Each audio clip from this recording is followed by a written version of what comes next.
చనిపోయిన వారిలో ఇజ్రాయేలీ దేశస్థులు ఉండటం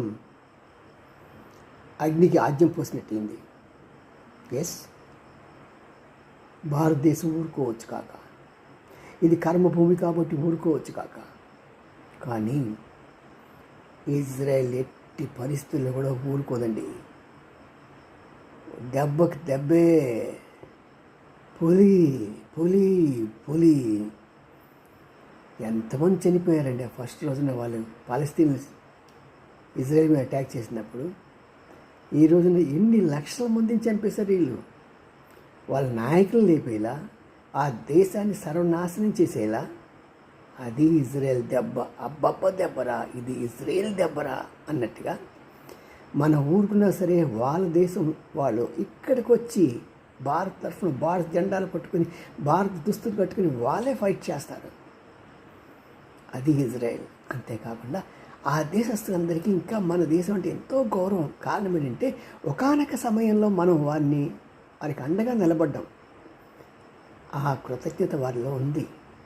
అందుకనే ప్రతి ఇజ్రాయేల్ ప్రధాని, ప్రతి ఇజ్రాయేల్ పౌరుడు భారతదేశాన్ని చాలా ప్రేమిస్తారు. అంతవరకు అందుకు అమెరికా నో, కాదు, కూదు అని అన్నా సరే, పాకిస్తాన్కి సపోర్ట్ చేసినా సరే, పోరా నువ్వు ఎంత తొక్కగాడివి అని మనకు సపోర్ట్ చేసింది ఇజ్రాయెల్. That is Israel.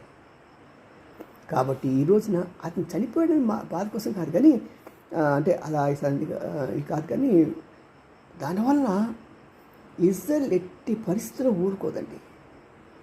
మరి ఈ స్టేజ్లో పాకిస్తాన్ దౌర్భాగ్యం అనుకోవాలా, వాళ్ళ దరిద్రం అనుకోవాలా, ఏమీ తెలియదు. వారికి మాత్రం మూడిందే.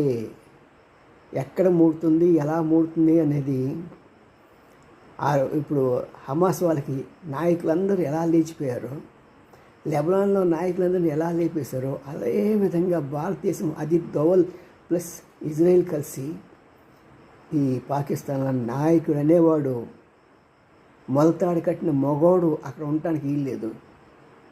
వీళ్ళు దొంపలు తెగ అడుగుతారా, నువ్వు హిందువా, క్రిస్టియన్వా, లేకుంటే ముస్లింవా అని. నీ మొఖం మండ. అసలు మిమ్మల్ని ఇంకా బతకనిచ్చినందుకేమో దేశం ప్రపంచం మొత్తం ఏడవాలరా. ఇంకా గట్టిగా చెప్పాలంటే ఉమ్మేసుకుని ఆ ఉమ్ములో చావాలరా ప్రపంచం మొత్తం, మిమ్మల్ని బతికించిన టెర్రరిస్ట్ దేశాన్ని. పాపం మా దేశంలో ముస్లిం చూడరా ఎంత చక్కగా ఉన్నారో. వాళ్ళు చక్కగా ఎంత సపోర్ట్ చేసి మిమ్మల్ని వ్యతిరేకించారో. అది ముస్లిం మతం అంటే. అసలైన మొహమ్మదీయుడు అంటే వాళ్ళండి, వీరు కాదు.